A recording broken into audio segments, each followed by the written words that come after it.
Bismillahirrahmanirrahim. Assalamualaikum warahmatullahi wabarakatuh.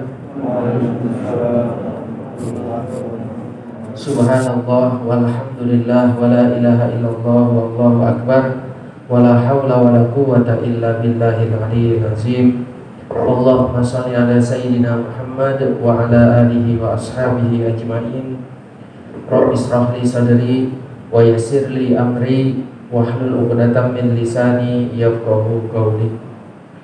Puji syukur kita panjatkan kepada Allah Subhanahu wa taala. Salawat dan salam semoga tetap tercurah limpahkan kepada Rasulullah Muhammad sallallahu alaihi wasallam. Para ustaz, ustazah yang saya muliakan, ibu bapak hadirin sekalian yang saya hormati, kita lanjutkan tema akhlak pada kesempatan kali ini. Izin saya mengawalinya dengan membacakan sebuah kisah. Suatu hari di tepi sebuah sungai, seorang ulama melihat laki-laki sedang duduk bersama dengan seorang wanita muda, dan di dekat mereka ada sebotol arak. Terlintas dalam hatinya, alangkah bejaknya orang itu, dan alangkah baiknya kalau ia seperti aku. Tiba-tiba kelihatan sebuah perahu tidak jauh dari orang itu. Perahu itu berangsur-angsur tenggelam, sehingga 7 orang yang berada di dalamnya hampir mati kelemasan. Laki-laki yang duduk di tebing sungai itu segera terjun ke sungai untuk menolong mereka, dan berhasil diselamatkannya hanya 6 orang.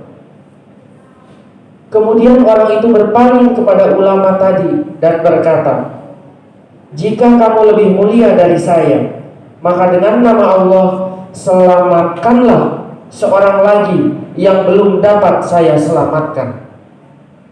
Kamu diminta hanya menyelamatkan 1 orang, sedangkan saya telah menyelamatkan 6 orang." Tetapi sayang, ulama tersebut tidak dapat menyelamatkan orang-orang yang tinggal seorang itu. Maka laki-laki itu pun berkata kepada ulama tersebut, "Tuan, wanita yang duduk di samping saya ialah ibuku, dan botol itu hanya berisi air putih saja, bukan arak. Hal ini adalah untuk menguji Tuan." Mendengar kata-kata itu, ulama tersebut tertegun lalu berkata, "Sebagaimana Tuhan telah menyelamatkan 6 orang, maka selamatkanlah saya yang tenggelam dalam air kebanggaan dan kesombongan." Orang itu menjawab, "Mudah-mudahan Allah kabulkan maksudmu." Ulama tersebut merasa maksudnya telah terkabul. Sejak itu beliau sangat merendahkan diri, bahkan menganggap dirinya lebih hina daripada orang-orang di sekitarnya. Bapak Ibu hadirin sekalian, ini juga yang saya kira yang dimaksud oleh Imam Ibnu Athaillah As-Sakandari. Kelanjutan kemarin kita bahas tentang taubat. Apa beliau sampaikan? "Maksiatun awrasat dzullan wa iftiqara khairun min ta'atin awrasat izzan wastikbar." Apa beliau sampaikan? Maksiat atau dosa yang menimbulkan rasa rendah diri dan rasa membutuhkan rahmat Allah itu lebih baik daripada taat yang membangkitkan rasa sombong, ujub, bahkan takabur di hadapan Allah dan di hadapan makhluk Allah lainnya. Tidak sulit kita memahami nasihat Imam Ibnu Athaillah ini. Jadi maksiat, dosa yang diikuti dengan rasa hina di hadapan Allah, taubat dia sungguh-sungguh di hadapan Allah, itu jauh lebih baik daripada ketaatan yang kita kumpulkan sebanyak-banyaknya, tapi tidak ada rasa di hadapan Allah itu rasa hina, bahkan di hadapan makhluk Allah justru kita bersikap dan bertindak sombong. Ini ada dua keadaan. Kebaikan justru ada pada orang yang merasa dirinya hina di hadapan Allah, kemudian dengan sendirinya dia akan memiliki sifat tawadu di hadapan makhluk-makhluknya. Dan keburukan ada pada ketaatan justru yang menimbulkan rasa bangga. Diam-diam kita merasa bangga, diam-diam kita membinasakan diri kita. Kadang kan kalau penyakit batin itu yang tahu orang dulu daripada kita dulu. Kalau penyakit fisik itu kita dulu yang tahu. Saya meriang, saya flu, datang kita ke dokter. Tetapi kalau penyakit hati, penyakit batin itu biasanya yang tahu orang dulu. Guru-guru kita, ulama-ulama kita yang sayang sama kita, kita tegur baik-baik. Nah, justru kita berbahagia ada di sekitar orang-orang soleh itu. Ada teman, ada rekan-rekan yang baik, yang soleh, amal ibadahnya juga terukur, mengingatkan kita. Nah, itu rezeki dari Allah. Jadi pilihannya hanya satu. Kita memperbanyak taat itu harus, tetapi ketaatan itu harus kita iringi dengan sifat kerendahan hati.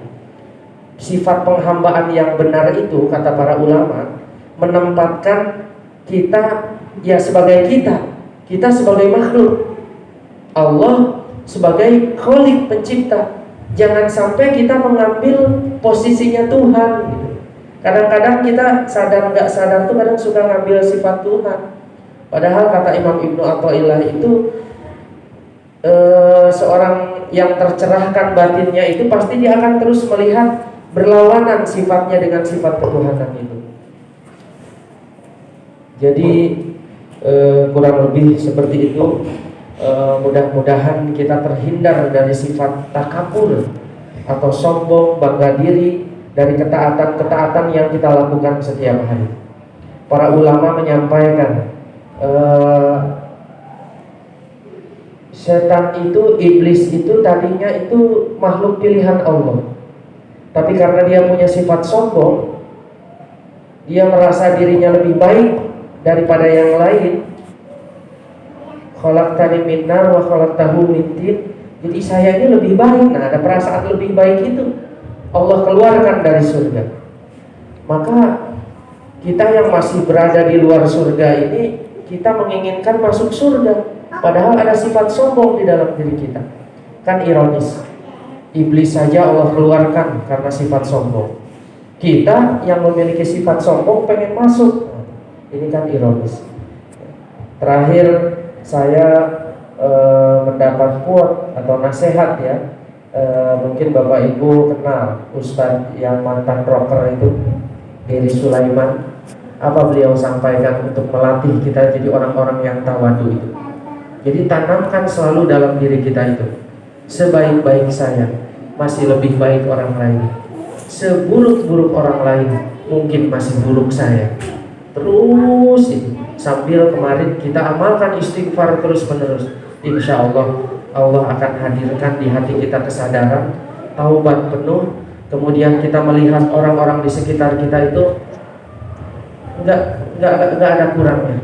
Jadi justru kekurangan itu ada pada diri kita. Sehingga itulah yang akan melahirkan sifat rendah hati, merasa hina di hadapan Allah. Kemudian kita senantiasa rendah hati di hadapan makhluk-makhluk Allah. Wallahu a'lam bishawab. Wassalamualaikum warahmatullahi wabarakatuh.